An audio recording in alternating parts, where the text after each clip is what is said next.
Est-ce que c'est plus dur de présenter un spectacle comme vous le faites que de faire une émission de télévision? Évidemment, parce que je suis tout seul. Il y a plus de stress. Le one-man show, c'est l'Everest. Quand je me suis lancé là-dedans, Lucchini, Arditi, tous les copains m'ont dit, tu sais, fais-le, mais tu prends un risque considérable. Je reste 2 heures, et les gens après me disent, c'est trop court. 2 heures tout seul. Donc je n'ai pas pour me défendre une musique, des partenaires et un texte écrit par les autres. Il est 3h moins le quart, dans la salle à manger, la porte de la cuisine s'ouvre, la femme arrive avec des cafés, et elle entend ceci. Écoutez bien ce que je vous dis. Vous savez, Michel Drucker, je vais vous dire quelque chose. Je vais être franc avec vous. Vous êtes un homme du passé. La télé de demain passera pas par vous, ni par Pivot, ni par Martin. Ou alors il faudra vraiment vous relooker. J'avais 45 ans.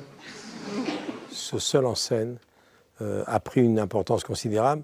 C'est vrai que depuis quelques jours, depuis qu'on sait que François Hollande est venu me voir, au lieu d'aller regarder à la télévision la primaire de la gauche, Il vous a appelé le matin même. Oui, ça a pris une dimension particulière.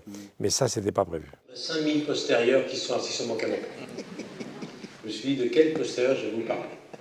Eh bien, j'ai choisi le plus aristocratique, un postérieur d'un des politiques, car à une époque, je recevais beaucoup de politiques dans mon émission. Vous irez à Cherbourg, une autre ville, Ah oui, justement, Cherbourg, de la Normandie. Cherbourg, J'ai retenu que c'était le 1er avril, c'est ça? Oui, c'est pas un gag. C'est pas un gag. C'est la ville du Premier ministre, vous le savez. Monsieur Cazeneuve. Vous l'inviterez? Bien sûr, je l'ai invité. Il m'a dit si je peux, mais j'ai fait une émission avec lui pour Mission à l'intérieur il n'y a pas longtemps. Je le connais très bien, Bernard Cazeneuve. Et c'est vrai que Cherbourg, c'est beaucoup de choses importantes pour moi, parce que j'ai fait une grande émission sur les sous-marins nucléaires il n'y a pas tellement longtemps. On est allé à Cherbourg. Cherbourg, c'est la ville de Jean Marais. Cherbourg, c'est la ville de Michel Arnaud. Ça ne vous dit rien, Michel Arnaud? Mais Michel Arnaud, c'était une grande productrice qui a produit Jean-Christophe Averti. C'est elle qui m'a lancé. Parce que François Mitterrand, 2 ans avant sa mort, m'a fait savoir qu'il voulait me remettre la Légion d'honneur. J'ai appelé ma maman, et c'était le jour de ses 80 ans. Le jour de ses 80 ans, elle apprend qu'on va remettre à son fils la Légion d'honneur. Première réaction, quand je lui annonce, mais pourquoi?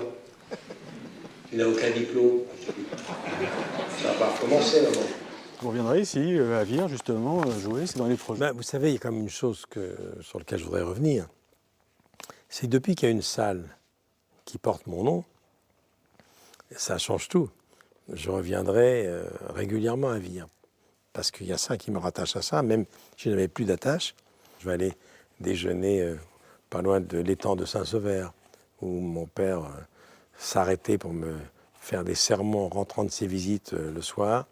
Les vieux animaux en perdition, matraqués, abandonnés, mutilés, terminent leur vie chez moi. J'ai 30 chiens, j'ai 30 chats, j'ai des ânes, j'ai des pigeons blessés, j'ai des chèvres.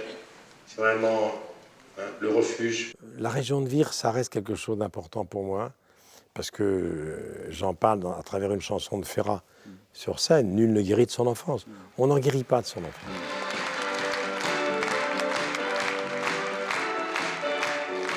C'était très très bien, super, enthousiaste, plein d'émotions, génial. Génial, un bon Normand. Un bon Normand. Qui sait faire l'andouille? Qui sait faire l'andouille? J'étais très heureux de voir sa fidélité, vraiment la fidélité à l'enfance, au lieu. Il y a des moments très très émouvants. Quand il fait des petits tours d'hélicoptère au-dessus de Vire, et c'est très touchant de voir des gens qui sont allés à Paris faire carrière. Il est rentré dans l'histoire des médias et de la télévision, Michel Drucker, mais il est resté fidèle à ce lieu, et ça c'est ce qui me touche le plus. Je n'ai rien oublié de tout ça, donc dès que je reçois un mot, une lettre, d'un Canet, d'un Virois, d'un téléspectateur de l'Orne, de la Manche ou du Calvados. Dès que je vois une voiture 14, je dis « Ah !» Dès que je vois une voiture 50, « Ah !» La Manche. Dès que je vois une voiture 61, je dis « Ah !» Alençon. Donc je suis resté très attaché. Et mon journal, ma Bible, mon journal quotidien, c'est Ouest France. Et vous allez revenir bientôt nous voir ici en Normandie. Oui, je viendrai vous voir à Caen. Merci beaucoup. C'est moi qui vous remercie. C'était bien, hein. On s'est vachement rajeuni, hein. Qu'est-ce qu'on a vu? On a pu revenir toute notre jeunesse, là. Ça a passé trop vite. Vous avez retrouvé le Michel Drucker que vous connaissiez? Ah oui, bien sûr. Il ne change pas. Il ne change pas. Vous êtes ému? Oui, très ému.